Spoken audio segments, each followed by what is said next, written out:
gitu. Pakai biodata ada standarnya ya, biodatanya ya? Ada standarnya ada. Nanti kita mau Alhamdulillah. dianuin lagi, karena memang Nanti ini ya bisalah nanti kebutuhan, Bu. kita iya Mhm. betul lah. Nanti kita share-share sama-sama inilah memberikan masukan datanya gitu ya. Boleh, Bu. Masya Allah. Bukan orang Indonesia juga kita ini, Bu, Oh menerima juga. gitu. Waduh. Mhm. Kalau beda beda ini perlu lapang dada banget tuh ya. Beda beda kultur, beda pola asuh, banyak banyak lapang dadanya tuh.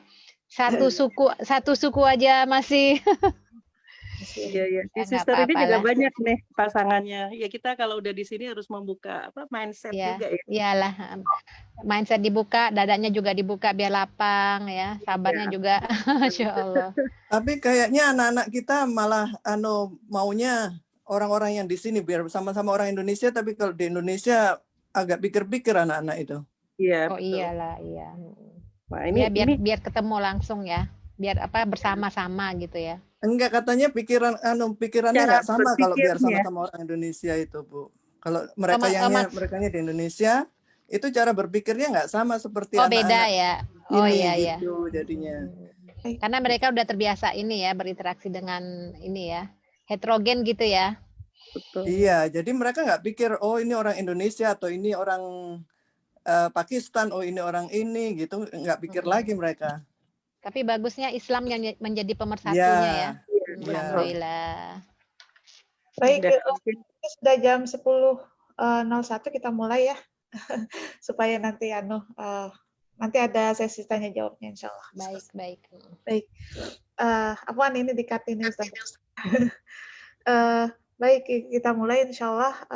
Ini sebentar, Teh Dini sudah mulai sudah siap live stream ya? Teh Dininya nggak bisa angkat. Bentar Mbak Winnie, cek dulu Facebook.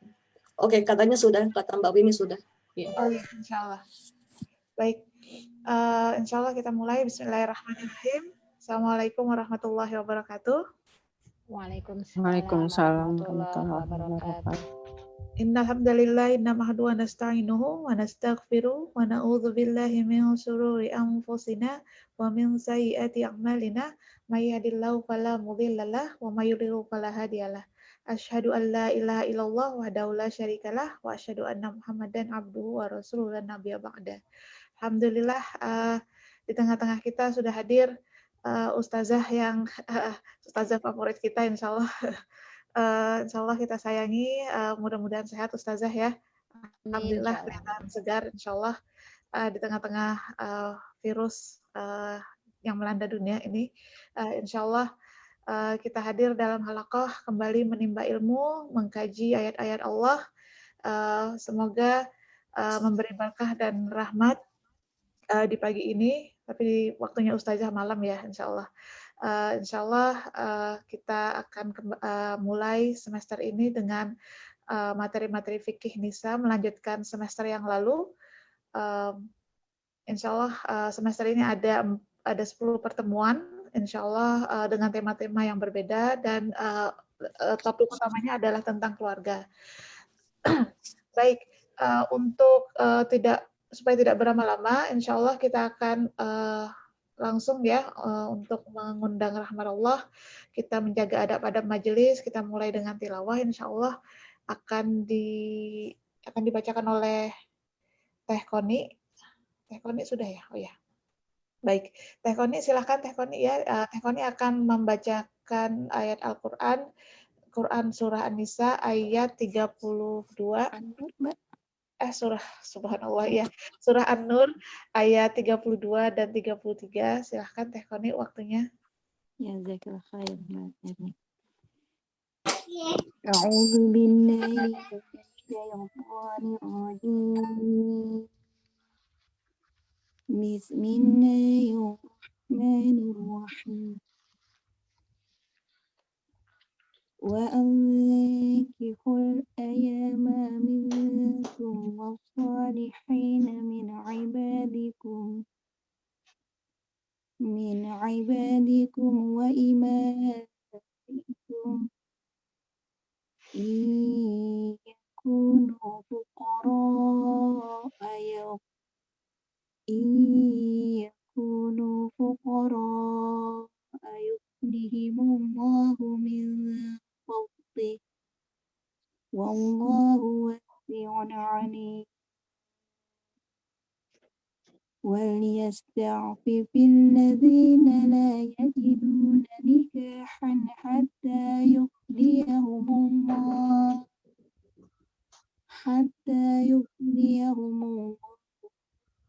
فضله والذين يبتغون الكتاب مما ملكت أيمانكم فكاتبوهم مما ملكت أيمانكم فكاتبوهم إن علمتم فيهم خيرا وآتوهم من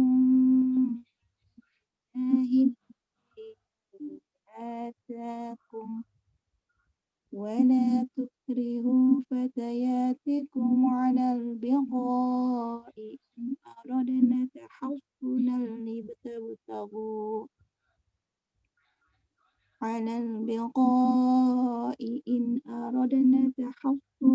لتبتغوا عرض الحياة الدنيا ومن يكرهكن فإن الله من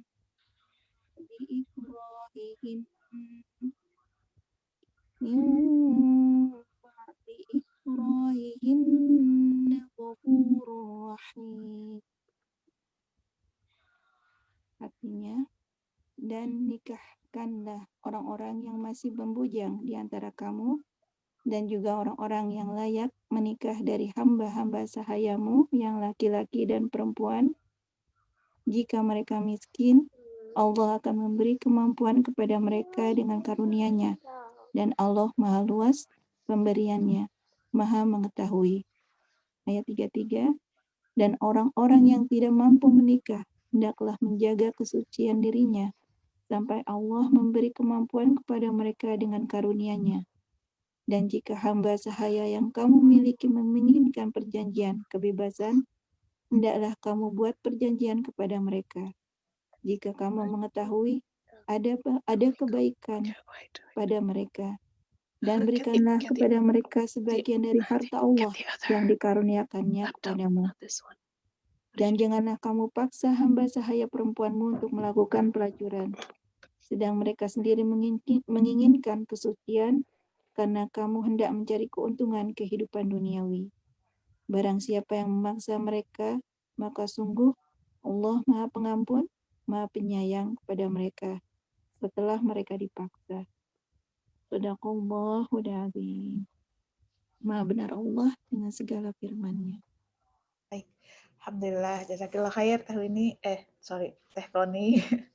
Atas tilawahnya insyaallah Masya Allah ya. Ayat Al-Quran yang barusan kita baca insyaallah sangat berhubungan sekali dengan tema kita pada hari ini tentang ta'aruf, menikah dan menikahkan anak gitu ya. Jadi ini insyaallah kajian hari ini bukan hanya untuk para jomblo dan jomblowati, tapi juga insyaallah kepada para ummahat atau bapak-bapak yang mempunyai niat untuk menikahkan anak, insyaallah akan kita bahas di sini juga. Baik, sebelum kita ke materi, mohon maaf Ustazah, kita sambutan dulu ya karena ini ada pertemuan pertama di semester ini. Insyaallah kita ada sambutan satu dari Ketua Departemen Kajian Al-Quran oleh Mbak Winnie. Silahkan Mbak Winnie. Baik, jazakallah khair Mbak Erni. Assalamualaikum warahmatullahi wabarakatuh. Waalaikumsalam warahmatullahi wabarakatuh. Alhamdulillah rabbil alamin. Allahumma salli ala sayyidina Muhammad wa ala ali sayyidina Muhammad kama sallaita ala sayyidina Ibrahim wa ala ali sayyidina Ibrahim fil alamin innaka Hamidum Majid. Alhamdulillah, segala puji dan syukur kehadirat Allah Subhanahu wa taala atas terselenggaranya acara ini. Kami ucapkan welcome sisters, selamat datang semua. Alhamdulillah di kelas perdana kelas subdek fikih. Alhamdulillahirabbil alamin. Semoga sister semua yang telah mendaftar sebagai murid-murid kelas fikih ini insyaallah terus diturunkan rahmat dan maghfirah dari Allah Subhanahu wa taala untuk sisters dan keluarga, dan dimudahkan jalan menuju surga seperti yang dijanjikan Rasulullah bagi para penuntut ilmu. Dan ada yang sedikit lain ya semester ini, insya Allah kelas fikih ini akan disiarkan secara umum di Facebook Imsa Sister secara live. Alhamdulillah, dengan harapan insya Allah semoga semakin tersebar ya barokah ilmu ini semakin menjangkau baik members kami maupun yang akan menghadiri menyimak ya di Facebook. Dan insya Allah semoga barokah dari tersebarnya ilmu ini juga akan dirasakan oleh sister semua, sisters murid kelas dan staf kami insya Allah, dan tentu khususnya untuk Ustadzah Herlini. Jazakillah khair Ustadzah yang akan kembali membersamai kami di semester ke depan ini. Insya Allah kami siap untuk menerima ilmu dari Ustadzah, insya Allah. Bismillah. Kemudian terakhir, terima kasih sekali jazakumullah khair kepada Direktur IMSIS Mbak Novi dan juga Mbak Fanda yang selalu siap sigap mendukung kami dengan bimbingan dan nasihat dan segala bantuan. Dan untuk tim Subdep Fikih Mbak Erni dan Mbak Dini, insya Allah semoga terus diberikan pahala dan nikmat dari Allah atas kerja keras ya jihad dakwah. Alhamdulillah. Baik, mungkin demikian singkat saja karena kita sudah tidak sabar ya menunggu materi dari Ustadzah. Sekali lagi, selamat belajar, sister semua. Bismillahirrahmanirrahim. Assalamualaikum warahmatullahi wabarakatuh. Waalaikumsalam. Waalaikumsalam warahmatullahi wabarakatuh. Baik, jazakillah khair Teh Wini atas sambutannya. Insyaallah akhwat ummahat kita akan mulai langsung saja ya. Ini sudah jam 10.11. Langsung ke materi. Insyaallah saya serahkan waktunya ke Ustazah Herlini Amran. Dipersilakan Ustazah. Baik. Bismillahirrahmanirrahim. Assalamualaikum warahmatullahi wabarakatuh. Waalaikumsalam warahmatullahi wabarakatuh. Alhamdulillah. Alhamdulillahilladzi khalaqakum min nafsin wahidah wa khalaqa minha zawjaha wa batha minhuma rijalan katsiran wa nisaa. Wattaqullaha allazi tasaaluna bihi wal arham. Innallaha kana 'alaikum raqiba. Alhamdulillah. Wassalatu wassalamu ala Rasulillah wala haula wala quwata illa billah.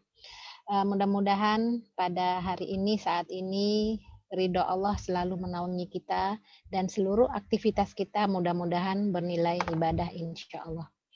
Tema kita pada kali ini adalah fikih munakahat yang dimulai dari ta'aruf. Tadi saya sudah membacakan surat An-Nisa yang khitabnya kepada manusia, ya ayuhan nas ittaqu rabbakum.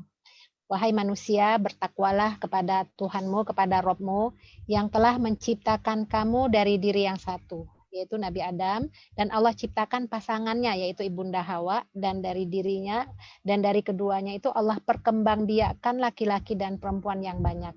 Bertakwalah kepada Allah, wattaqullah ya. Mudah-mudahan kita semua yang sudah menikah dikaruniai keluarga yang sakinah mawaddah warahmah, yang belum menikah mudah-mudahan dikaruniai pasangan yang soleh ataupun yang solehah insya Allah. Pernikahan ini adalah sunnah ya, sunnatullah yang Allah telah ciptakan. Subhanallazi khalaqal azwaja kullaha. Allah telah ciptakan makhluk-makhluknya itu berpasang-pasangan. Manusia itu berpasangan laki-laki dengan perempuan, begitu juga hewan atau mimma la ya'lamun, ataupun dari yang tidak kalian ketahui. Ada positif, ada negatif, ada laki-laki, ada perempuan, ada jantan, ada betina. Semuanya sudah merupakan sunatullah.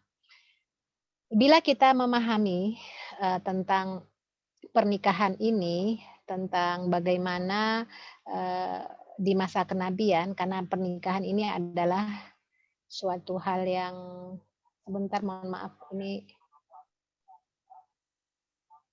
terlihat ya, udah ya, insya Allah ya.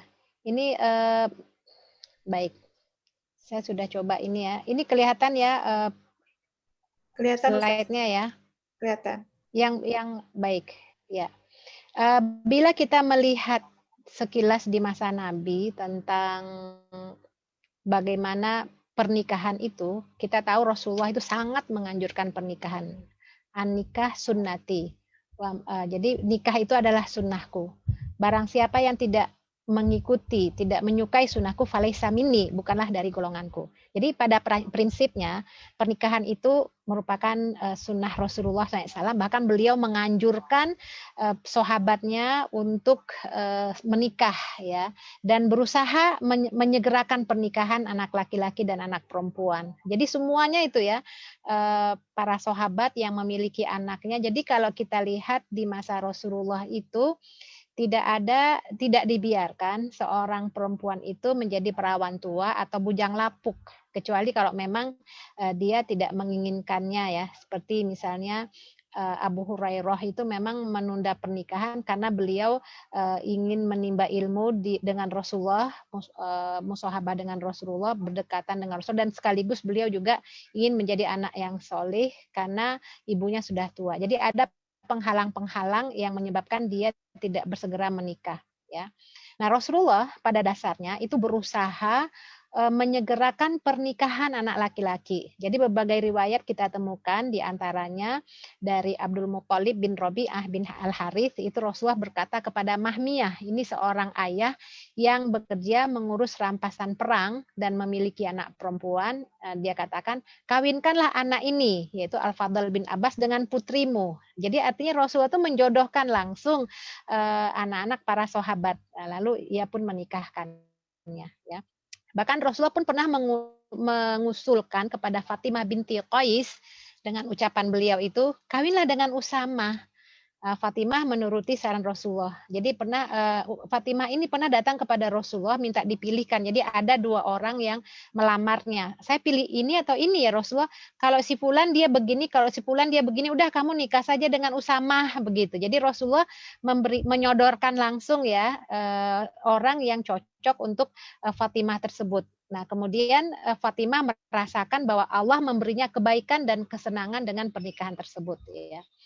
Jadi pada dasarnya, akhwati fillah, pendengar yang dirahmati Allah, bahwa pemerintah Islam pada masa itu membantu urusan pernikahan rakyatnya, berbagai pihak ikut terlibat. Ya, jadi artinya di sini bahwa pernikahan di masa Rasulullah itu,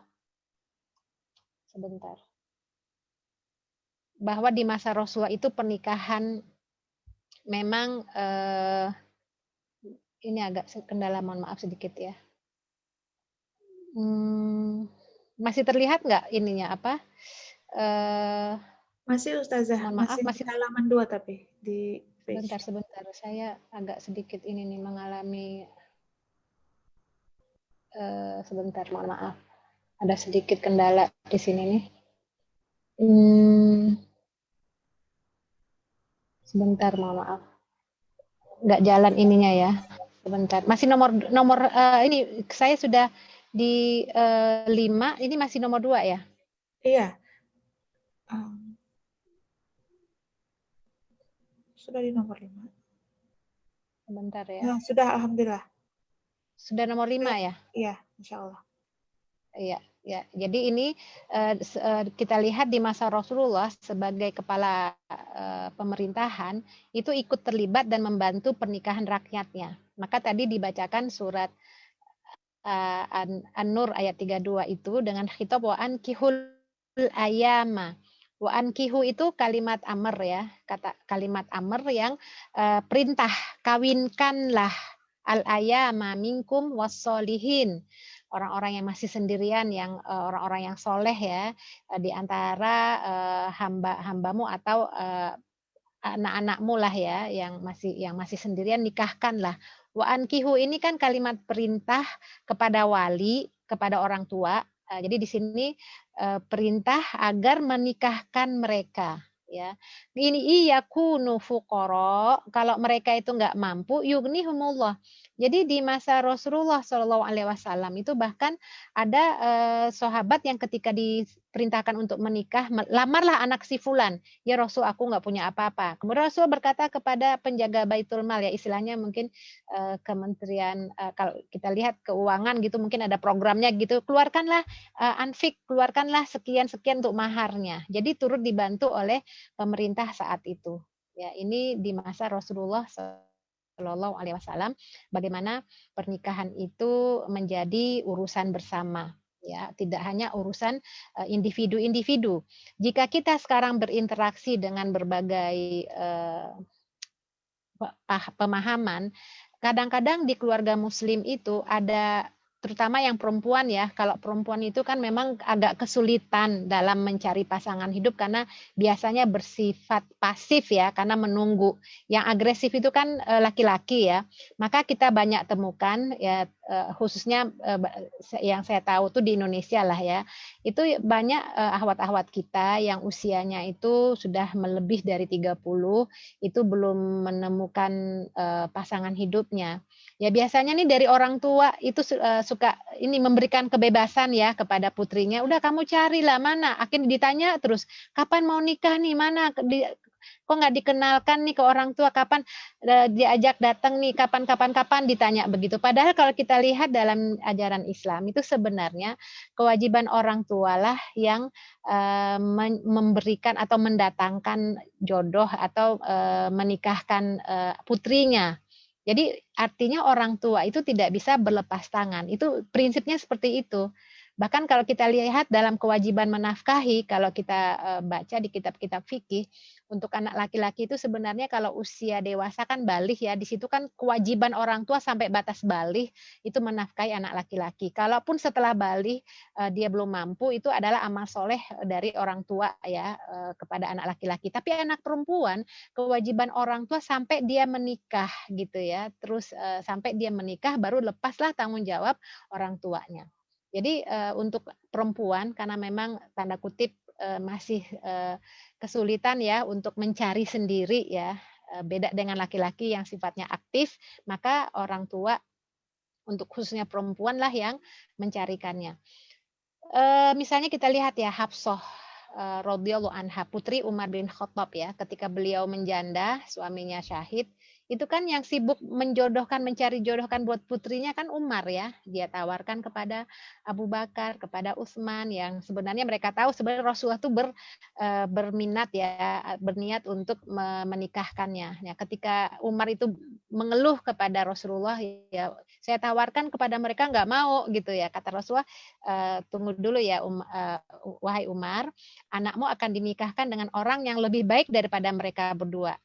Dan Utsman waktu itu istrinya meninggal ya, anak putri Rasulullah, akan dinikahkan dengan orang yang lebih baik dari anakmu. Jadi artinya menjodohkan ini di kalangan para sahabat itu adalah menjadi hal yang sudah lumrah, dan itu memang terbaik ya, karena lingkungan.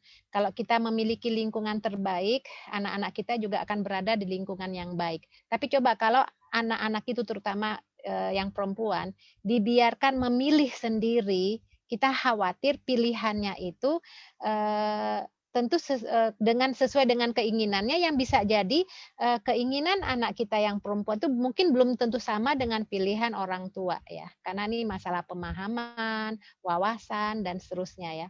Nah ini kita lihat sekilas masa lalu seperti itu di masa Rasulullah SAW dan para sahabat serta tabi'in, mereka lah orang tua lah yang proaktif ya menjodohkan anak perempuannya. Bahkan kalau anak laki-laki pun begitu ya, dipilihkan ya, dan mereka siap ya dengan pilihan tersebut.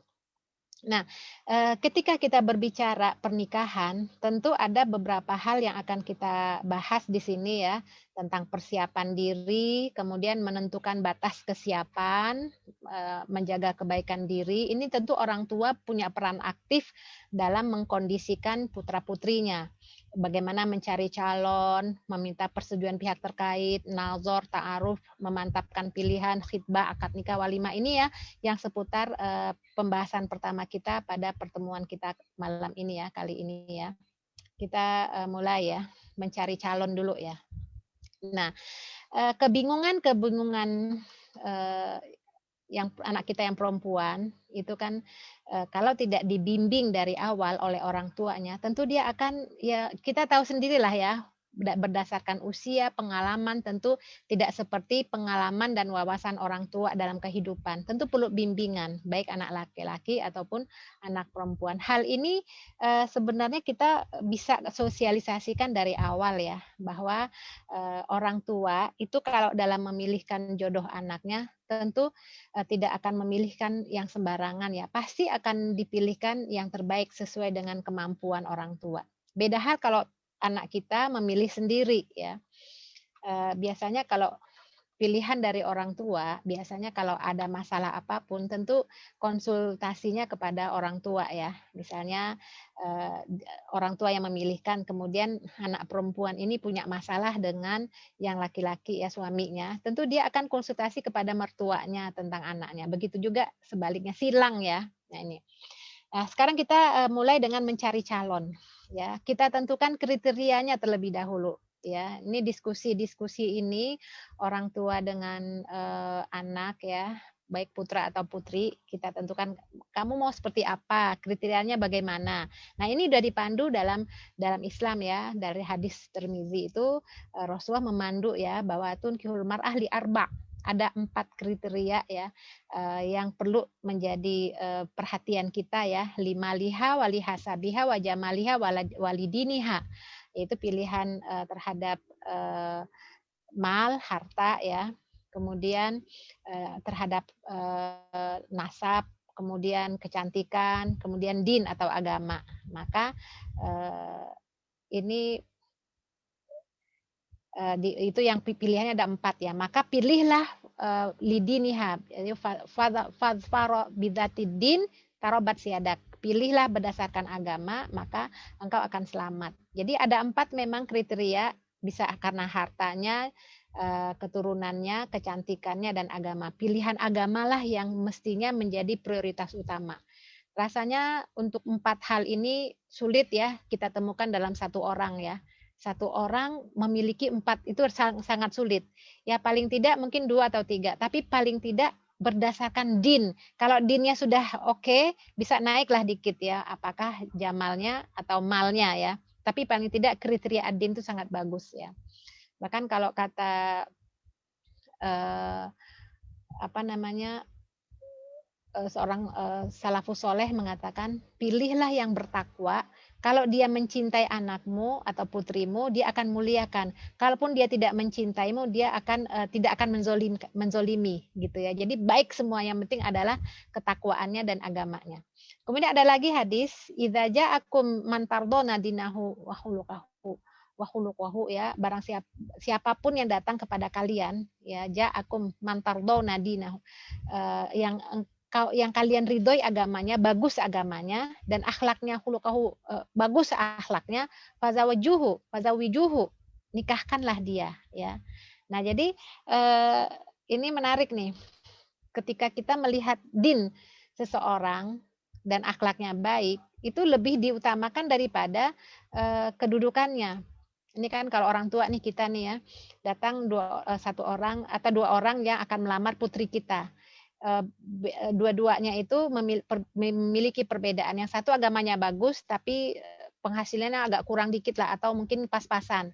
Yang satu lagi agamanya biasa-biasa saja, mungkin agak kurang bagus tapi penghasilannya luar biasa ya. Ini 2 kriteria ini kan tentu jadi pilihan orang tua. Maka di sini Rasulullah menganjurkan untuk memilih yang din, yang agamanya dan akhlaknya ya. Kalau masalah harta kan bisa dicari, tapi kalau masalah agama dan akhlak itu memang butuh proses ya untuk bisa kepada kebaikan. Maka pilihlah yang standarnya adalah standar agama dan ketakwaan. Nah, itu kriteria ya. Memang beberapa hadis juga memuat, ini memang disebutkan di sini tentang iyyakum, jauhilah olehmu tanaman hijau, khudara ad-daman, tanaman hijau yang di tanah comberan, artinya ada tanaman bagus tapi lingkungannya tidak bagus. Kemudian sahabat bertanya, al-mar'ah al-hasana, wanita yang dia itu cantik tapi dia tumbuh di fiman batisu ya, di tempat yang buruk, artinya lingkungan. Jadi lingkungan itu mempengaruhi. Jadi walaupun dia cantik, mungkin baik akhlaknya, tapi tumbuhnya tidak baik, itu lingkungan akan mempengaruhi. Maka kita banyak dapatkan ya orang-orang yang mungkin baik agamanya, tapi karena lingkungannya tidak baik, maka gampang sekali terpengaruh. Ya. Kemudian di sini juga kenapa wanita di sini diperintahkan kepada laki-laki? Karena memang laki-laki itulah yang mencari. Ya, wanita itu kan dicari. Ya, oleh karena wanita dicari, tentu orang tuanya proaktif untuk juga mencari laki-laki yang akan cocok untuk anaknya, pasangan hidupnya menjadi pasangan yang baik. Tentu peran orang tua di sini. Ya. Jadi di sini kecantikan bisa membinasakan, kalau harta juga cantik itu akan membinasakan, karena harta juga begitu akan melampaui batas, tapi kalau karena agama, maka agama itulah lebih utama, bisa mampu mengatasi semua permasalahan-permasalahan yang ada. Ini memang permasalahan yang ada itu, kalau agama itu bisa mengatasi segalanya lah ya. Begitu juga hadis Ibnu Hibban di sini. Jadi kalau kalian menikahi seseorang karena hartanya, Allah akan tambahkan dia kefakiran, bukannya kekayaan. Kalau kalian mengawini seseorang karena keningkratannya, karena latar belakangnya, statusnya, itu akan Allah tambahkan kehinaan buat kalian. Kalau kalian menikahi wanita karena ingin menjaga atau godul basor, menahan pandangan, maka Allah bentengi kemaluan kalian dari perbuatan dosa ya, karena ingin silaturahim dan Allah akan memberkahi pasangan kalian tersebut. Jadi memang awal pernikahan itu memang tujuannya adalah karena Allah ya. Kemudian ada lagi tazawwajul wadudul walud fa inni mukatsirum bikum al umam. Ini kriteria-kriteria yang menikahilah wanita yang penyayang, yang subur, artinya yang punya keturunan ya. Ini pelengkap aja sebenarnya ya. Baik, itu yang pertama ya. Jadi dalam menikahkan atau menikah bagi calon yang akan mencari jodohnya, pertama kriterianya dulu apa? Dibuat kriterianya. Kemudian yang kedua, kondisikan orang tua dan keluarga. Jadi ini bisa berlaku bagi individu yang akan menikah ataupun orang tua yang akan menikahkan anaknya. Jadi kalau mengkondisikan orang tua, mesti kita ya, kita nih orang tua. Kita punya anak perempuan misalnya.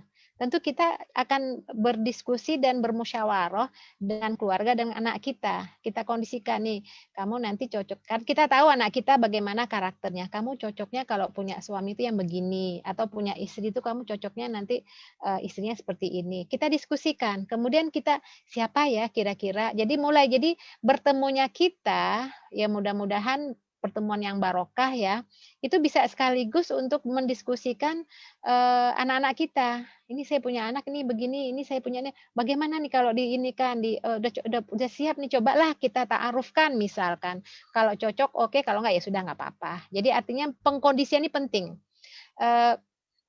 Di keluarga saya, anak saya 5. Anak saya anak yang pertama itu dia adik kelasnya di kampus ya, nikahnya ya. Anak saya 5 orang, 3 sudah menikah. Anak kedua itu perempuan, sudah menikah 8 tahun yang lalu ya. Dia bilang ke adik-adiknya nih, itu juga kita nikahkan ya. Jadi ini untuk ini aja sekedar informasi aja ya. Saya umpamakan bagaimana pembahasan tentang mengkondisikan orang tua. Jadi anak saya itu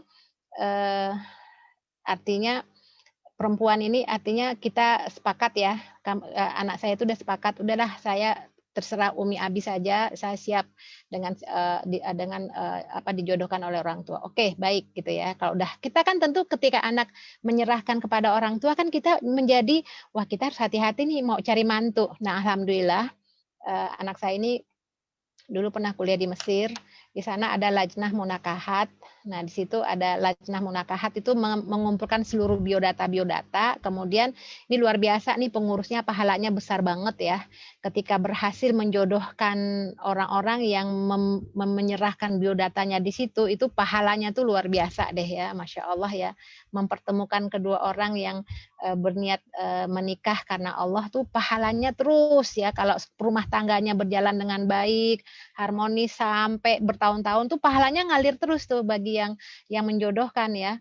Nah itu setelah setahun ya baru dapat itu, setelah pulang ke Indonesia tuh baru ini ketemu lah, artinya biodata ini dicocokin pas gitu ya, ketemunya di Indonesia ya, langsung ketemu dengan suami saya ya, mantu saya yang laki-laki ini. Nah itu kita kondisikan orang tua bagaimana. Nah setelah anak saya menikah, dia juga kondisikan adik-adiknya. Udah kamu kalau nikah jangan cari sendiri, mendingan diserahkan ke orang tua. Orang tua kan lebih tahu apa yang cocok buat kita. Kalau ada masalah kan kita tinggal ngomong sama orang tua, tolong diselesaikan. Coba kalau nyari sendiri, nanti kalau ada masalah nanti gimana tuh orang tua? Karena ada pengalaman ya, anak-anaknya nyari sendiri ketika ada masalah dengan suaminya, kan ngadunya ke orang tua, orang tuanya nyalain anaknya, kamu kan itu kamu sendiri yang nyari, kamu sendiri kan yang cocok, kamu kan yang cinta ya begitu. Jadi di sini mengkondisikan orang tua dan keluarga ini sangat baik, kita dukung, kita mudah-mudahan ini yang terbaik ya, sama-sama kita ya insya Allah orang tua pastilah insya Allah memilihkan yang terbaik untuk anak-anaknya ya. Kemudian kita komunikasikan kesiapan menikah dengan pihak yang dipercaya. Ini kesiapan dikomunikasikan bagaimana persiapan pernikahan, dan memang sebagai orang tua sih idealnya ya, kalau punya anak perempuan, idealnya nih itu dari awal itu sudah diajarkan skill kerumah tanggaan. Idealnya seperti itu, skill kerumah tanggaan. Ini kita ini barangkali, kecuali yang sudah terbiasa mandiri ya, di sini mudah-mudahan anaknya juga sudah punya skill kerumah tanggaan ya, bagaimana memasak, artinya hal-hal yang memang biasanya disiapkan oleh perempuan, begitu juga anak laki-laki ya, mudah-mudahan dari awal sudah dipersiapkan dari rumah, mulai dari rumah. Kemudian yang keempat ini sekufu, sederajat sepadan ya. Ini sekufu ini penting karena ketika ada ketimpangan dalam masalah sekufu ini akan muncullah permasalahan-permasalahan yang bersifat manusiawi yang memang kalau bersabar bisa lanjut pernikahannya, bila tidak bersabar ya mungkin diakhiri dengan atolak ya, perceraian. Dan perceraian di dalam Islam itu tidak aib, tidak aib. Karena memang perceraian itu adalah jalan keluar terakhir, pintu darurat yang kalau memang permasalahan itu tidak bisa diselesaikan, ya itulah jalan terakhirnya. Bahkan nama surat di dalam Al-Quran itu ada nama surat At-Tolak, ada surat At-Tolak, itu kan di Al-Quran ya. Jadi nggak aib sebenarnya ya, bahkan ada hukum-hukumnya tersendiri ya. Nah, ini bisa jadi sekufu ini menjadi permasalahan. Contoh misalnya kita lihat pernikahan Rasulullah SAW dengan Zainab binti Jahash, yang sebelumnya Zainab ini adalah istri dari Zaid bin Harithah ya, anak angkatnya Rasulullah ya. Kita tahu memang pernikahan Zainab dengan Zaid ini itu untuk mendobrak tradisi bahwa pada masa itu ketika Rasulullah menikahi Zainab itu mendobrak tradisi bahwa orang tua angkat dulu itu tidak boleh menikahi istri anak angkat ya. Memang itu satu sisi itu adalah mendobrak tradisi, tapi di sisi lain para ulama juga berpandangan bahwa mereka tidak sekufu antara Zainab dengan Zaid ya bin Harithah. Ya, jadi ketidaksekupuan inilah yang menyebabkan rumah tangganya tidak bertahan lama. Atau misalnya pernikahan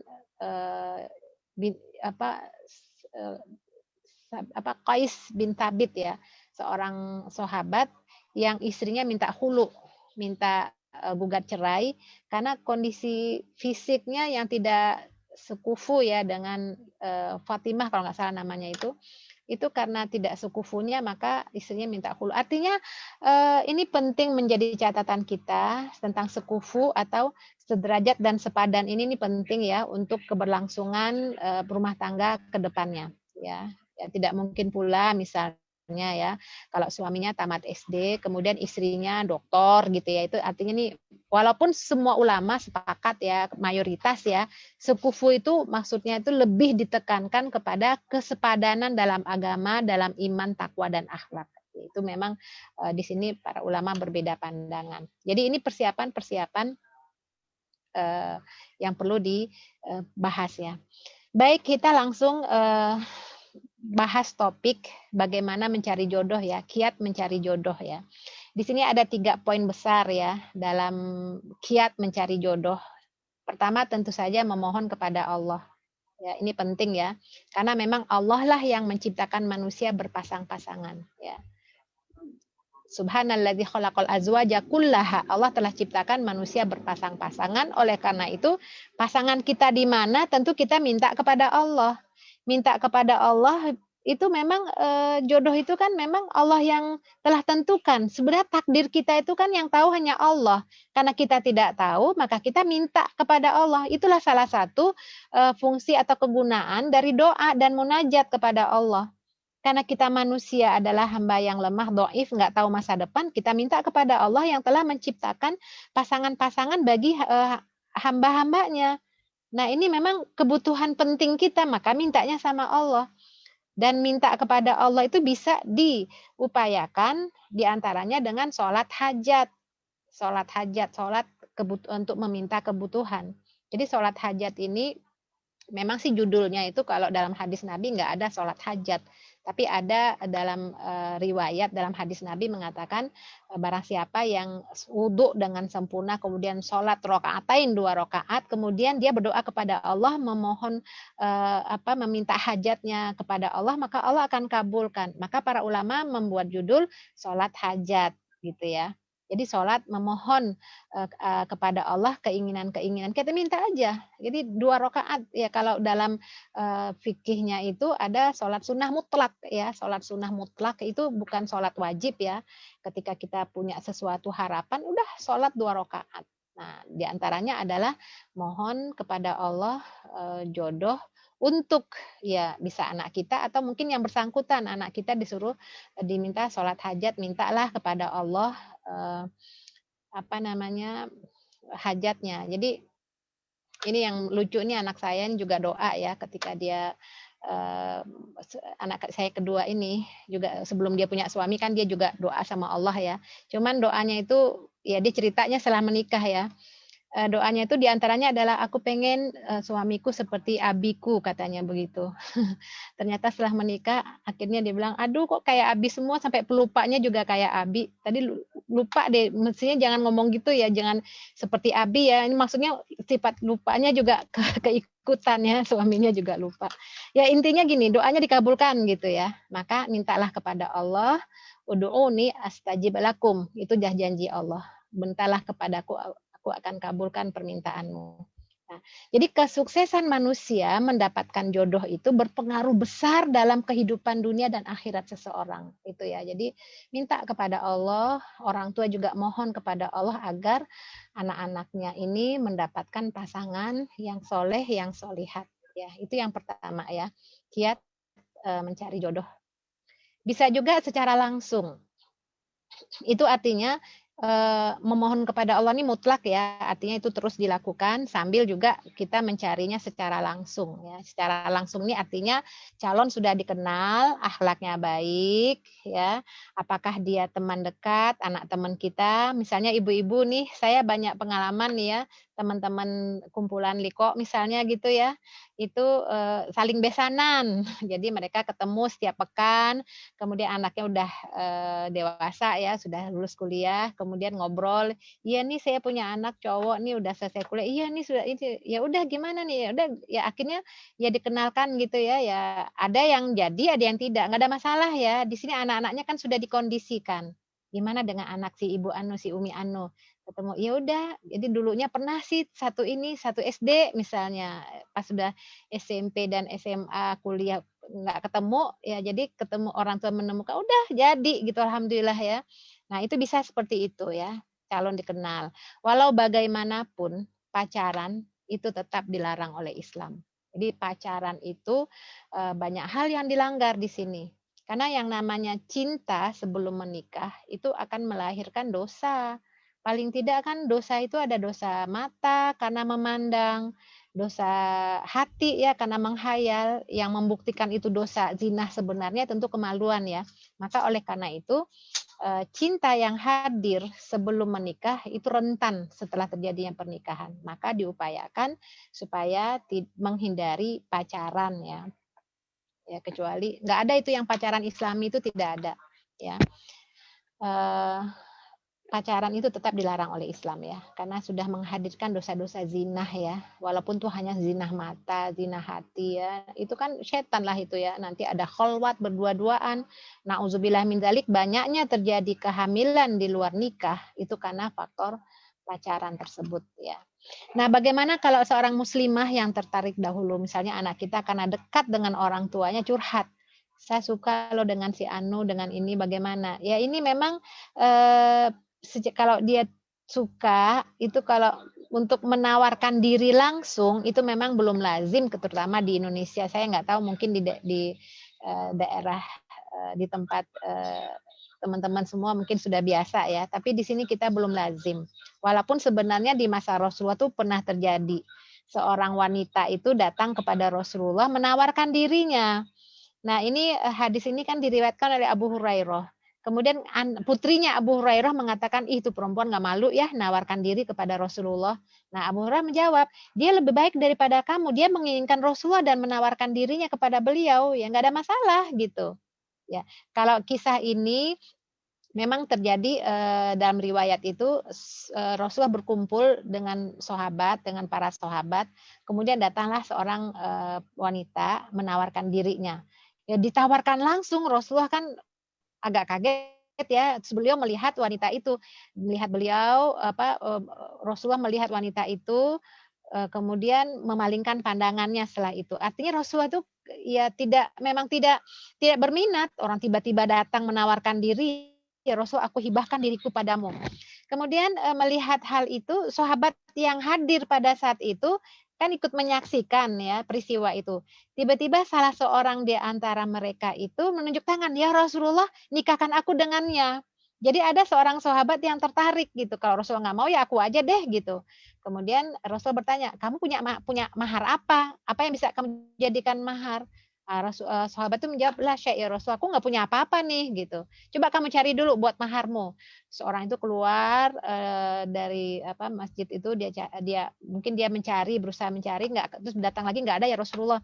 Akhirnya kamu punya hafalan apa? Kata Rasul, aku punya hafalan surat ini surat ini. Ya udah kalau gitu aku nikahkan kamu, maharnya hafalanmu. Nah ini sababul wurudnya ya, kenapa bisa mahar seseorang itu adalah hafalan. Ya sebenarnya kalau mahar sih kan nggak harus hafalan ya. Kalau dia punya harta ya sesuai dengan kemampuannya. Ya kan misalnya ada orang yang punya harta 2 ton emas misalnya, masa dia ngasih mahar cuma 0,5 gram? Ya, itu kan nggak pas, nggak pantas ya. Jadi sesuai dengan kewajaran, kepatutan yang dimiliki oleh orang tersebut. Ya kalau dia nggak punya apa-apa, punyanya hafalan, ya udah hafalannya saya menjadi mahar gitu kan. Jadi ini secara langsung ya, jadi bisa langsung. Pernah ada terjadi di Mauritania, ini diceritakan oleh Dr. Halim Abu Syukoh ya dalam Tahrirul Mar'ah, dalam kitab tulisannya. Itu ada aktivis kampus, seorang muslimah, dia tertarik dengan temannya teman aktif, sama-sama aktif di kampus ya. Terus dia datang, dia tawarkan dirinya, kita nikah yuk. Ya bahasa saya begitu ya, kita nikah yuk. Nikahilah aku gitu ya. Kaget kan Ikhwah ini, kok ada temennya Ahwat datang tiba-tiba menawarkan diri. Terus apa kata Ahwat ini? Kenapa terkejut? Kenapa kaget? Aku kan menawarkan menikah, mau nggak nikah dengan aku?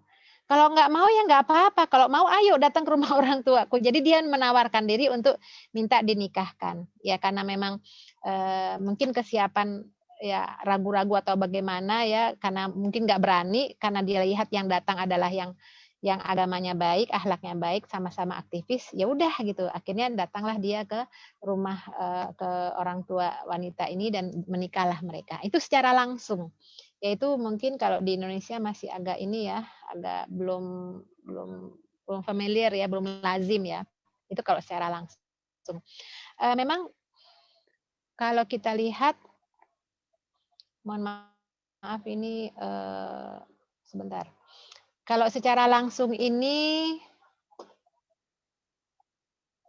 jadi bisa langsung, bisa juga pakai perantara mediator tadi ya. Tadi kan kita bahas bahwa kiat mencari jodoh itu bisa memohon kepada Allah secara langsung atau melalui mediator. Nah, melalui mediator ini tadi ya bisa orang tua yang mempertemukan, bisa juga teman, bisa juga biro jodoh ya, atau lajnah tadi ya, munakahat. Itu bisa seperti itu. Artinya pakai mediator.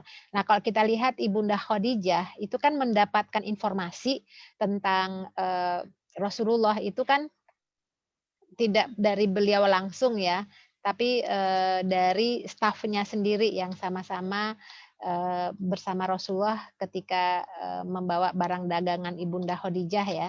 Itu Ibunda Khadijah ya. Jadi Ibunda Khadijah ini tertarik dengan pribadi Rasulullah SAW ya. Tapi ketertarikan beliau, kesukaan beliau itu tidak diomongkan langsung gitu ya.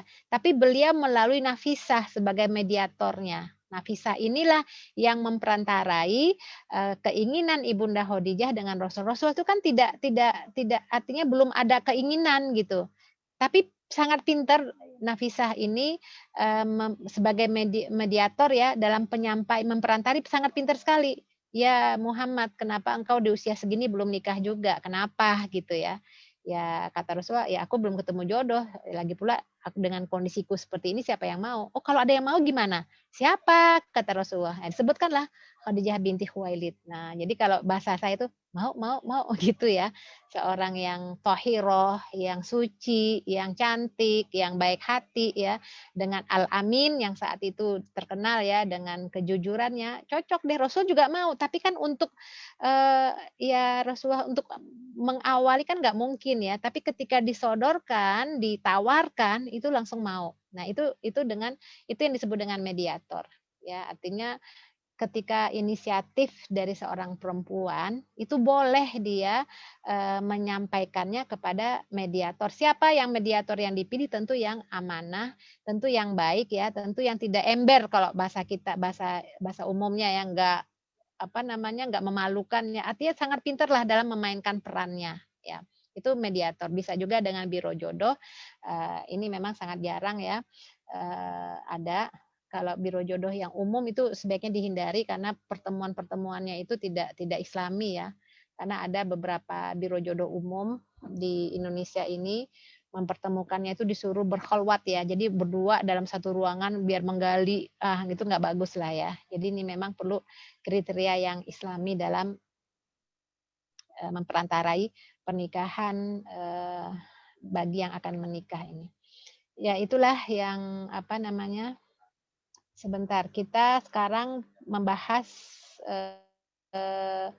prosesnya dulu ya. Jadi perantara itu tadi ya, bagaimana dalam kiat mencari jodoh tadi, perantara yaitu apakah orang tua, teman atau siapapun lah dia ya. Kemudian sangat baik kalau menukar biodata. Jadi kalau kita mencari informasi dari lisan itu kadang-kadang suka lupa ya. Tapi dengan biodata ini ditulis dengan jujur tentang jati diri kita, kemudian dipelajari, didiskusikan dengan keluarga, itu sangat baik ya. Nah, ketika saling tukar biodata telah dilakukan, kemudian oke dua-duanya, kalau satu tidak oke, yang lain juga nggak mungkin kan. Jadi artinya ketika dua belah pihak setuju, lanjut dengan ta'aruf. Ya, ta'aruf ya saling mengenal. Ta'aruf nanti kita bahas, kemudian nadhor, melihat ya, ta'aruf nadhor tuh sama ya. Ta'aruf tuh saling mengenal, nadhor tuh melihat langsung. Nah, kemudian istikharah. Istikharah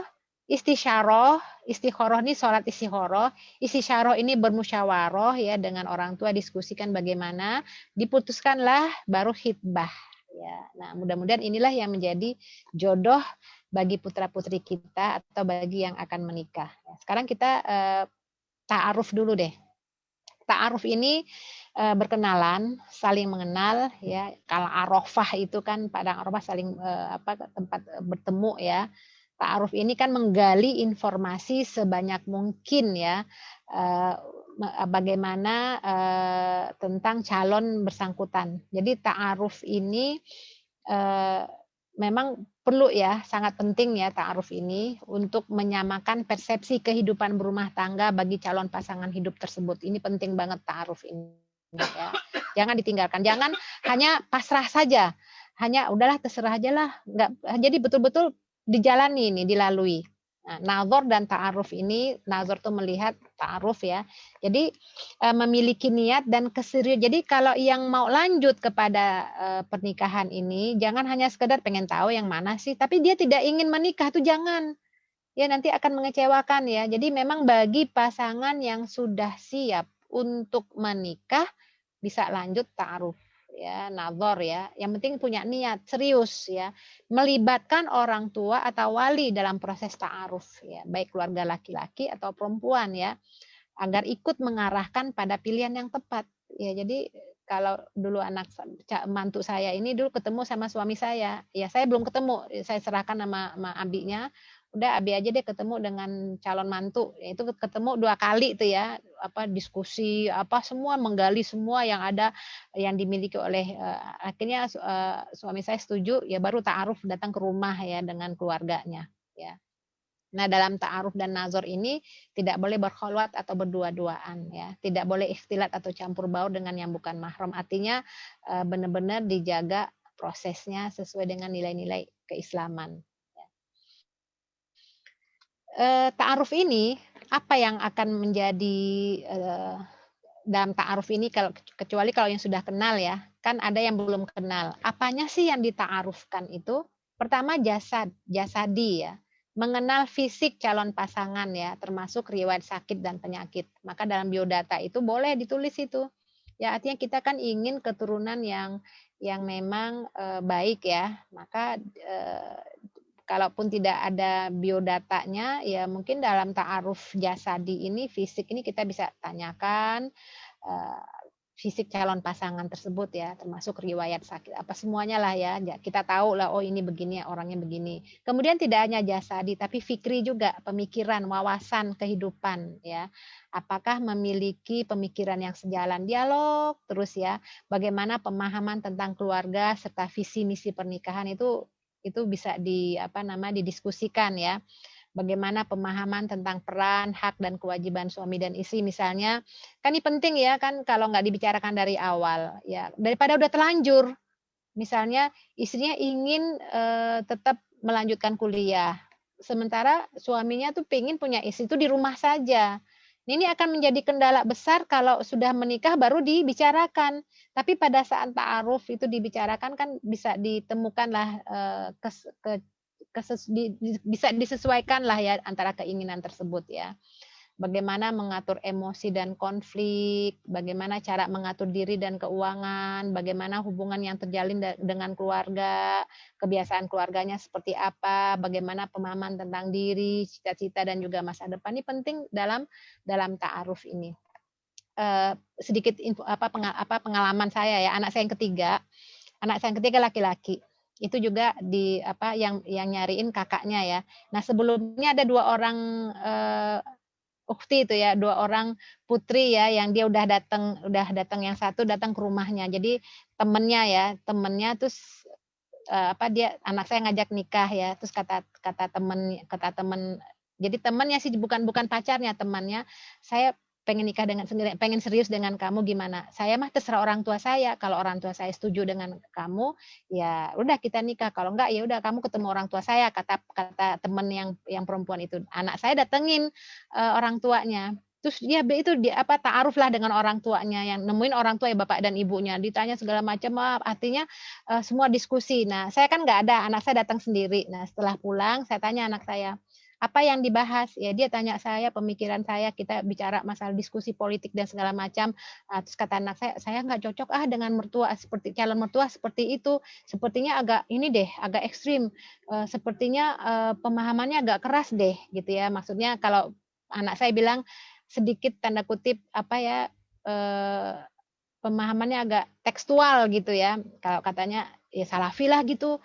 Nah, sementara yang orang tua perempuan juga bilang saya ingin mencari anak saya yang fikrohnya sama dengan saya. Ya udah berarti kan nggak cocok, nggak pas, ya udah nggak jadi tuh akhirnya. Nah, ini penting hal-hal seperti ini karena beda pemahaman, pemikiran tuh akan konflik terus kan. Jadi ini bagus ya, artinya orang tua pihak perempuan sudah memberikan rambu, saya pengen anak saya yang fikirnya sama dengan saya. Anak saya juga, saya nggak cocok dengan yang tekstual begitu. Kita kan moderat begini. Jadi ngomongnya masalah inilah, masalah-masalah politik apa. Jadi ini menarik yang seperti ini, bagus ya, artinya kalau ini didapatkan pada saat ta'aruf ya. Itu ta'aruf secara fikri pemikiran ya. Kemudian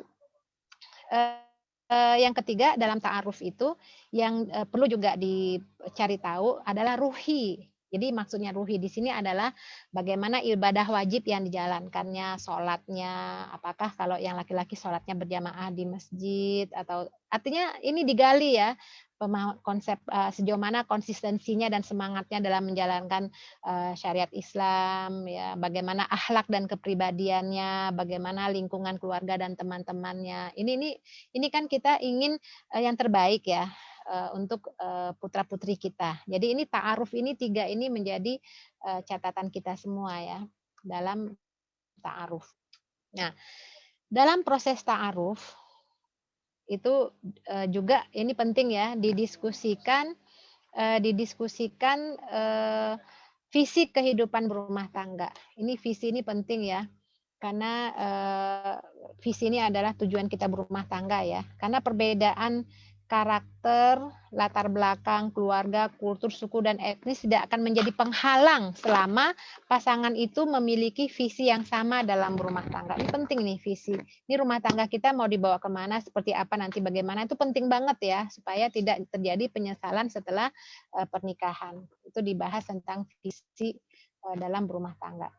Kemudian juga mengenal latar belakang keluarganya, seperti apa pola asuh orang tuanya atau calon mertua terhadap anak-anaknya. Jadi jangan sampai hanya gara-gara beda latar belakang, nggak siap, akhirnya terjadi konflik ya dalam rumah tangga. Ini penting untuk memahami ya. Misalnya kalau kita di Indonesia suku Jawa dengan suku Batak itu kan jadi sangat paham lah itu ya beda pola asuh itu ya. Kemudian juga kedua calon pasangan tersebut bisa saling menceritakan kebaikan dan keburukan atau kelebihan dan kekurangan masing-masing secara objektif.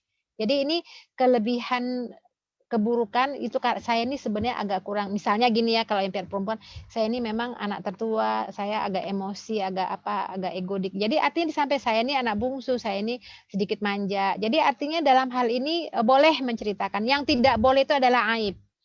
Aib sama sekali tidak boleh dibicarakan. Ya, masa lalu itu tidak boleh, ya, apalagi kalau sudah taubat. Ya, misalnya ada pertanyaan dari seorang perempuan ya, ukhti ya. Dia itu dulu sebelum hijrah pernah berpacaran sampai melewati batas sehingga tidak perawan. Nah, kemudian dia konsul ke saya, apakah kondisi saya harus diceritakan kepada pasangan calon suami saya yang melamar saya saat ini karena masa lalu saya yang tidak baik. Ya, artinya saya katakan begini, ini adalah aib. Ya, dan masalah aib ini Allah telah tutupi, nggak boleh lagi dibuka. Tapi nanti gimana kalau udah menikah dia tahu saya tidak perawan lagi, kemudian saya dicerai dan segala macam. Ya artinya setelah menikah tunjukkanlah bahwa kamu itu adalah seorang yang baik, yang solihat, yang berbakti kepada suamimu, yang dulu masa lalu tutup. Jadi insya Allah kalau dia suami yang baik pasti akan menerima istrinya apa adanya. Tapi kalau memang dia itu memang masih terbelenggu dengan masa lalu kemudian menceraikanmu, mungkin itu yang terbaik ya. Nah, terus intinya begitu ya, aib-aib masa lalu udah tutup. Jadi buat kesepakatan dengan calon suami atau calon istri ini adalah bahwa kita melihat masa depan bukan melihat ke belakang. Ya, artinya aib-aib itu udah nggak usah lagi diceritakan, nggak usah ditanyakan juga. Pernah berapa kali cuma nauzubillah min dzalik, yang itu tuh nggak usah ditanya, ya nggak usah ditanya. Kalau memang ingin rumah tangga kita lebih baik ya. Itu dalam ta'aruf. Jadi orang tua juga mengarahkan anak-anaknya supaya tidak mengungkit-ungkit masa lalu ya. Nadhar ini melihat ya. Jadi ketika Mughirah bin Syu'bah akan meminang seorang perempuan, Rasul memberi nasihat, lihatlah perempuan itu sebab yang demikian akan lebih menentukan bagi kebaikan hidupmu. Jadi ini melihat itu yang lebih mayoritas ulama itu lihat yang boleh terlihat wajah ya, itu jadi bukan betis, bukan paha, bukan. Artinya melihat sosoknya, wajahnya itu semuanya itu memang dianjurkan ya. Nadhar. Baik. Mungkin teman-teman di sini sudah punya standar ini ya, standar biodata, standar ta'aruf. Ini hanya contoh aja, contoh tentang apa namanya standar biodata yang ya artinya itu kan tergantung kesepakatan ya tentang saya, pendidikan, data pribadi, keluarga, kebiasaan, kriteria calon pasangan tuh seperti apa, rencana setelah menikah tuh apa, visi misi pernikahan, visi dan itu seterusnya itu tuh bisa di ini ya, bisa ditentukan lah ya. Intinya adalah ini hanya di atas kertas kriteria tersebut ya. Semuanya kembali kepada takdir Allah ya. Kadang-kadang ada orang yang membuat kriterianya tinggi-tinggi sekali, akhirnya nggak ketemu jodoh juga. Ya ini kriterianya mungkin ketinggian. Ya. Ini hanya sekedar contoh saja. Nah, kriteria ideal itu subjektif karena tidak ada yang ideal di dunia ini. Jangan berangan-angan ya, itu ideal tuh naif banget gitu ya. Misalnya gini, seorang wanita ya, seorang muslimah, apa kriterianya? Saya ingin seorang imam yang akan menjadi imamku yang paham Al-Quran, yang tahu tafsir, yang begini, gini. Tuh kayaknya ini deh. Kenyataannya apa? Dapat suami yang nggak bisa baca Quran atau mungkin baca Quran terbata-bata yang begitu. Tapi dia punya kelebihan sayang gitu. Artinya nggak ada yang ideal di dunia ini. Terima aja kelebihan dan kekurangannya. Tapi menetapkan standar itu boleh. Tapi jangan terpaku dengan standar. Nanti malah nggak dapat jodoh. Karena beberapa kasus banyak juga terjadi di sini ya. Ketika seorang akhwat misalnya di usia 23 tuh ada yang datang ngelamar untuk menikah dengannya. Tapi dia tuh karena punya standar, dia sih kayaknya belum, siapa tahu nanti dapat yang lebih soleh. Tapi akhirnya ditolak yang itu yang datang. Di usianya 24, 25, 26, 27, akhirnya tidak ada yang datang lagi gitu. Kalaupun ada yang datang, kayaknya nggak cocok deh, nggak sesuai deh. Artinya apa? Di usia 35 ya sampai sekarang belum juga nikah gitu ya. Artinya bisa jadi karena kriterianya itu standarnya tinggi. Ataupun mungkin pihak pria atau ikhwah standarnya tinggi. Aku ingin punya istri yang tinggi, yang cantik, yang kulit putih, hidung mancung, rambut panjang, blablabla, pokoknya macam-macam kayak gitu ya. Ya ini kan ya subjektif lah gitu ya. Nah, syuro dengan orang-orang soleh adalah cara untuk mempersempit ruang subjektivitas. Jadi orang-orang soleh bisa orang tua, nih ada yang begini, ini begini, gini. Ini ada orangnya nih cocok denganku akhlak karakternya, tapi gemuk misalnya. Ya udahlah gitu ya. Jadi ini perlu disyurokan ya. Jangan terlalu berangan-angan tinggi dan naif karena di dunia ini nggak ada yang ideal. Yang ideal itu di surga nanti insya Allah. Lakukan istisyarah, minta pandangan dan pendapat dari orang tua atau keluarga terdekat terkait dengan calon pasangan tersebut ya, diskusikan ya. Kemudian sholat istikharah, minta taufik atau pertolongan dan kemudahan apakah proses ta'aruf ini dapat dilanjutkan ke tahap berikutnya yaitu khidbah atau tidak. Ya, lakukan istikharah. Ada kisah ini menarik nih ya. Apakah sholat istikharah itu harus ada mimpi? Bagaimana cara menentukan bahwa inilah pilihan yang terbaik? Jadi sebenarnya dalam sholat istikharah itu enggak harus selalu didapatkan dengan mimpi, tidak ya. Ini ada dua kisah nih tentang sholat istikharah. Ada satu orang akhwat ya, dia masih mahasiswi, pengen nikah. Dia apa namanya? Bukan sholat istikharah, sholat hajat ya, sholat hajat.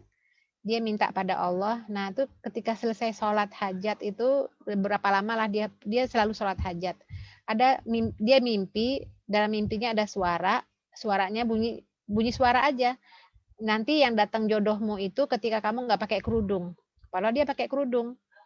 Nah, pas bangun dari mimpi, mimpi nggak bener nih, masa sih, itu dari syaitan tuh mimpi. Mimpi kan ada 3 ya, dari Allah, dari syaitan, dan hadisun nafs atau adghosul ahlam, yang karena kepikiran sehari-hari terbawa mimpi. Nah, dia pikir ini sih mimpi sehari-hari, itu cuman bunga mimpi aja, bunga tidur, nggak benar.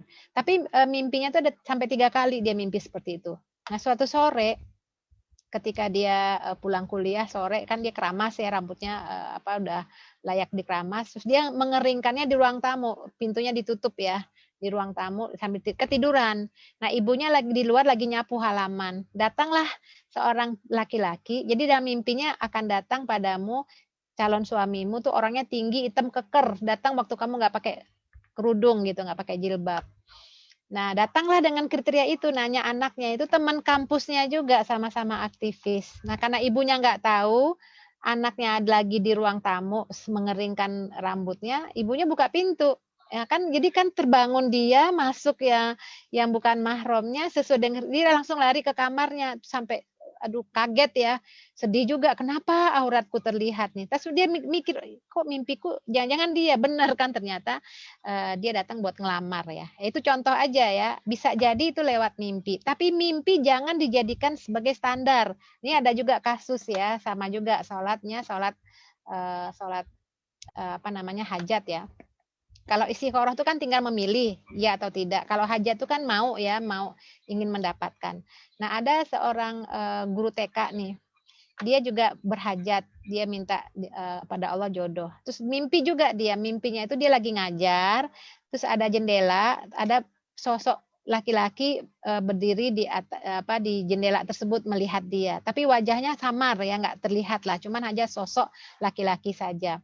Nah, itu dia mimpi seperti itu tuh beberapa kali. Akhirnya dia mengambil kesimpulan, oh mungkin nanti jodohku datang ketika aku ngajar, ada pria yang berdiri di jendela. Nah, suatu hari ada muridnya, nggak bisa diantar oleh ibunya, diantar oleh omnya. Nah, omnya itu berdiri di jendela itu ya, melihat ponakannya tentu. Nah, si ibu guru ini, si ahwat ini, si ukhti ini merasa ingat mimpinya karena memang terbayang-bayang terus mimpinya. Ya, kalau yang tadi itu dia nggak pikirkan ya. Kalau yang ini dipikirin terus, akhirnya ini kali jodohku. Nah, dengan stil yakin dan pede penuh, setelah selesai ngajar dia panggil tuh, Pak maaf ya bisa datang ke kantor sebentar katanya. Ya datang kan terheran-heran lah itu omnya muridnya, ada apa ya gitu. Nah dia kemukakan, saya bermimpi begini-begini bahwa jodoh saya adalah yang orang yang berdiri di jendela. Oh maaf Bu ya, saya tidak kenal Ibu dan saya belum siap nikah. Nah itu kan, jadi jangan juga kegeeran dengan mimpi ya. Nah, intinya adalah lakukanlah sholat istikharah, minta kepada Allah. Kalau jalannya mudah itulah jodoh. Ya. Kalau jalannya sulit berarti bukan jodoh. Ya. Jadi tidak harus dengan mimpi ya. Baik. Setelah menentukan jawaban dengan tadi ya, kemudian jawabannya iya, ya udah khitbah deh. Khitbah itu tolabun nikah, mengungkapkan keinginan untuk menikah dengan seseorang. Itu adalah permintaan yang diajukan seorang laki-laki atau wakilnya untuk menikahi seorang wanita melalui walinya. Itu khitbah. Nah, khitbah ini tidak pasti ya, artinya bisa jadi bisa tidak. Khitbah ini adalah pendahuluan bagi suatu pernikahan. Nah, jadi cara untuk saling mengenal lebih lanjut antara kedua calon pasangan itu. Jadi khitbah ini dirahasiakan karena bisa jadi batal ya. Ya bisa jadi batal. Khitbah itu dirahasiakan. Walimahan itu setelah akad nikah baru diumumkan. Jadi khitbah ini jalan untuk saling mempelajari akhlak, tabiat dan kecenderungan masing-masing ya. Tetap itu bukan ini ya, tetap bukan mahram. Jadi nggak boleh mengkhitbah perempuan yang telah dikhitbah oleh orang lain. Jadi sama seperti kita jual beli, kalau udah di DP oleh orang lain, kita nggak boleh membeli barang itu kecuali dengan seizin yang telah mendp-kan. Begitu juga khitbah itu nggak boleh mengkhitbah orang yang telah dikhitbah kecuali kalau minta izin ya untuk mengkhitbah. Jadi tetap ya kepastian ini jadi nggak boleh dibatalkan ya kecuali sudah kesepakatan bersama. Bagaimana kalau khitbah batal? Ya udah terlanjur datang, kemudian ternyata banyaklah godaan-godaan, kemudian gagal. Nah, memang hukumnya makruh karena namanya khitbah ini kan artinya perjanjian ya, janji menikah ya, kecuali untuk maslahat syar'i Misalnya ada permasalahan dalam masalah keislaman, ya, komitmen dalam menjalankan ajaran Islam, baru ketahuan, oh dia tuh masih minum-minum toh gitu ya. Padahal katanya dia udah nggak minum, atau apa hal-hal yang boleh ya untuk kemaslahatan itu sendiri. Jadi khitbah itu adalah janji untuk menikah. Ya, kalau membatalkan khitbah berarti mengingkari terhadap janji. Ya. Sedangkan janji itu adalah mengingkari janji itu adalah salah satu sifat dari orang munafik. Ya, kalau bisa sih jangan sampai khitbah itu kalau sudah ini jangan sampai dibatalkan kecuali karena alasan-alasan syar'i. Sedikit satu lagi ya, pembahasan kita ini tentang problem pranikah. Ini terlihat udah terlihatkah problematikanya? Ada beberapa problematika dalam pranikah ini. Sudah Ustazah. Sudah ya. Yang ini nih tentang ini ya. Namanya problem itu pasti ada masalah ya. Jadi ahasibannasu ayyutraku ayyaqulu amanna wa hum la yuftanun. Apakah manusia itu mengira bahwa mereka dibiarkan saja mengatakan kami telah beriman sedang mereka tidak diuji lagi? Ini ada beberapa problematika ya yang menghalangi segera menikah. Bisa jadi karena restu orang tua nggak setuju. Bisa juga karena belum kerja. Bisa juga belum menemukan yang pas ya. Bisa juga karena belum berani. Bisa juga ya macam-macam lah, makanya tadi ada yang sudah ta'aruf, yang sudah oke, yang sudah menentukan waktunya tahu-tahu gagal, yaitu pasti ada kendala-kendalanya ya. Itulah jodoh, jauh dinanti, dekat ditolak, itu godaannya banyak banget ya kalau masalah jodoh itu. Nah, sekarang di manakah jodoh Anda berada sekarang? Di manakah jodoh anak kita sekarang? Ya, ini terutama anaknya udah siap nikah, orang tuanya di mana ya, kemana ya, seperti apa ya, gitu ya. Ini pertanyaan-pertanyaan kita semua. Jodoh itu tidak ada yang kebetulan, nggak ada kebetulan. Semua yang terjadi di dunia ini itu sudah ketentuan Allah, sudah ada di Lauhul Mahfuz. Jadi kebetulan ketemu di sini, tidak ada yang kebetulan, termasuk jodoh. Ya, tidak ada yang kebetulan. Jodoh yang tepat akan datang di waktu yang tepat, insya Allah ya. Ini sudah menjadi suatu rumusan, insya Allah gitu ya. Nah, kriteria terlalu ideal itu terjebak dengan kalimat ini nih, karena ideal. Salah pilih jodoh menyesal seumur hidup. Nah, suka begitu tuh. Ini nih jebakan ini ya. Pokoknya kalau salah dalam memilih jodoh menyesal, ya belum tentu juga. Banyak orang yang mungkin waktu pernikahannya itu adalah yang terbaik, tapi setelah menikah, pertengahan menikah, bahkan belasan tahun, puluhan tahun menikah, kemudian masalah iman naik dan turun, akhirnya kan ada masalah yang mungkin suaminya itu selingkuh atau berzina dan segala macam, kan itu masalah-masalah iman Yazid wayankus. Jadi nggak ada itu menyesal seumur hidup kalau salah pilih jodoh.